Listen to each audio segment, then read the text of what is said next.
32 jours. La France n'a pas connu d'épisode de pluie significatif pendant 32 jours. La plus longue période de sécheresse météorologique jamais enregistrée en France depuis le début des calculs en 1959. Un épisode d'autant plus préoccupant qu'il survient en hiver, période de recherche cruciale des sols et des nappes phréatiques. Pour comprendre ce phénomène, on a posé 3 questions à Serge Zaka, un agroclimatologue. Qu'est-ce qu'une sécheresse hivernale ? Une sécheresse hivernale, c'est simplement une période sans pluie significative en hiver. On parle de sécheresse estivale quand c'est l'équivalent en été, mais ce qu'il faut retenir, c'est la sécheresse météorologique, c'est le nombre consécutif de jours sans pluie qui a été battu cette année 2023.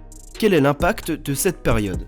Sur les 19 derniers mois, à l'échelle de la France, on a 14 mois qui sont en dessous des normes. C'est-à-dire qu'on cumule un retard de précipitation, un retard d'eau pour les sols, on le cumule depuis 1 an et demi.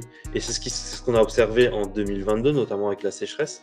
Et cette année 2023, avec cette période des 32 jours qui aggrave la sécheresse puisque les nappes phréatiques et les sols agricoles ne se sont pas rechargés en hiver, cette sécheresse 2023, on peut dire que c'est à la fois la sécheresse de 2023, mais couplée à la sécheresse de 2022. Quelles conséquences pour les prochains mois ?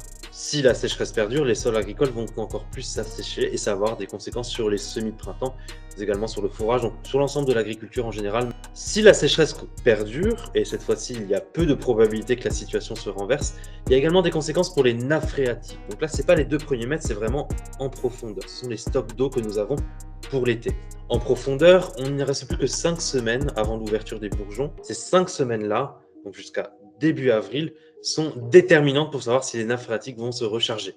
À partir du moment où les bourgeons des arbres seront ouverts, 70% de l'eau qui tombera sera utilisée par les arbres et que seulement 30% s'écoulera au niveau des nappes phréatiques. Donc il nous reste 5 semaines pour les nappes phréatiques. Pour les sols agricoles, s'il repleut en mars ou en avril, cette problématique de sécheresse des sols agricoles peut s'effacer.